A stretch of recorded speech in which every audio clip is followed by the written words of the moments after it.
सिर साठे रूख रहे तो भी सस्तो जान। पंक्तियों का भावार्थ ये कहता है कि अगर पेड़ों को बचाने के लिए सिर भी कट रहा हो तो भी ये सौदा सस्ता है।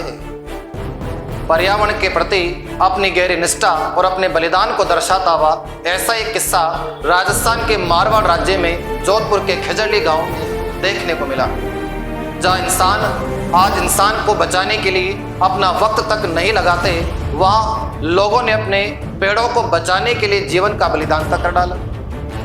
मारवाड़ राज्य का एक किस्सा सन 1724 के बाद का रहा है, जब भाद्रपद शुक्ल दशमी विक्रम संवत 1787 और तिथि में अगर हम चले तो साल 1730 का रहा है, जिस समय जोधपुर रियासत में राठौड़ कुल का राज हुआ करता था।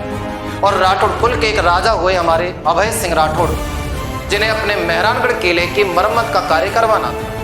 और महाराज ने इस मरम्मत के कार्य का जिम्मा अपने मंत्री गिरधारी दास भंडारी नामक एक व्यक्ति को सौंपा, और उसने मरम्मत के लिए उपयोग में आने वाले चूने की व्यवस्था करनी थी। और चूना बनाने का उस समय जो तरीका था वो लकड़ियों को काट करके जला करके उनकी राख से ही बनाया जाता था। तो गिरधारी दास भंडारी ने अपने अधीन काम करने वाले कुछ मजदूरों कामदारों को एक काम सौंपा, और वो कामदार सीधे जोधपुर आए और जोधपुर के खेजड़ी नामक गांव में एक घना जंगल देखकर खेजड़ी के वृक्षों को काटना शुरू कर देते।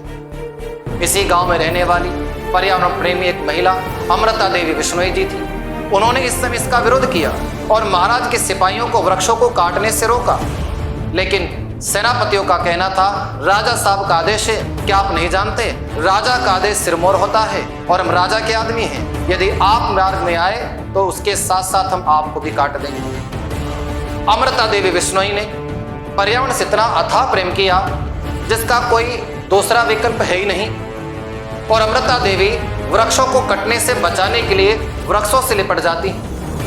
तो उसी समय गिरधारी दास भंडारी के उन सेनापतियों ने, कामदारों ने अमृता देवी बिश्नोई की हत्या कर दी। अपनी मां को मरता देख अमृता देवी की वो तीनों बेटियां वृक्षों से लिपट गई, तो गिरधारी दास भंडारी के वो अधिकारी इतने क्रूर हो गए कि उन्होंने अमृता देवी जी की 3 बालिकाओं को भी नहीं बख्शा और उन्हें भी मौत की नींद सुला दिया गया।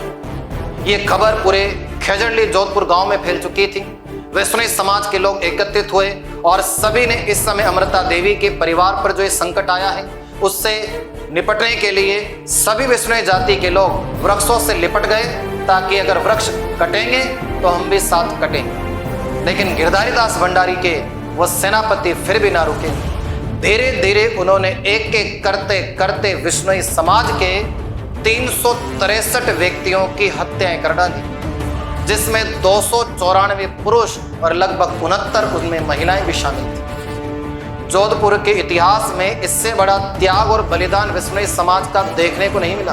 और जोधपुरी क्या कहें, पूरे विश्व में अगर ऐसी कोई घटना घटित हुई है तो वो जोधपुर में विश्नोई समाज की तरफ से घटित हुई, जहां वृक्षों को बचाने के लिए विश्नोई जनजाति के लोगों ने 363 व्यक्तियों ने अपने प्राण गंवाने से भी पीछे ना हटे। जब ये बात जोधपुर के राजा अभय सिंह राठौड़ तक पहुंच गई कि महाराज आपके महल के निर्माण के लिए या आपके महल के मरम्मत के लिए सेनापतियों ने 363 व्यक्तियों की निर्मम हत्याएं कर दी हैं और ये पाप केवल आपके सिर पर ही चढ़ा है।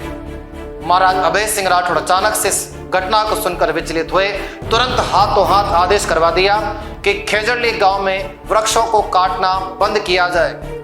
क्षमा मांगी राठौड़ वंशी राजा अभय सिंह राठौड़ ने विश्नोई जनजाति के लोगों से, और ये वचन दिया है कि आजीवन अब हम किसी भी वृक्ष को नहीं कटने देंगे और आप विश्नोई जाति के लोग इतिहास में सदा सदा के लिए पर्यावरण प्रेमी के नाम से जाने जाएंगे। अमृता देवी जी, उनके परिवार के सदस्य और ये विश्नोई समाज का जो बलिदान है, इस बलिदान का कर्ज तो राजस्थान क्या पूरा विश्व कभी नहीं चुका सकता, जहाँ वृक्षों को बचाने के लिए लोगों ने, मासूमों ने अपने प्राण तक का मौत तक नहीं रखा, प्राण त्याग दिए।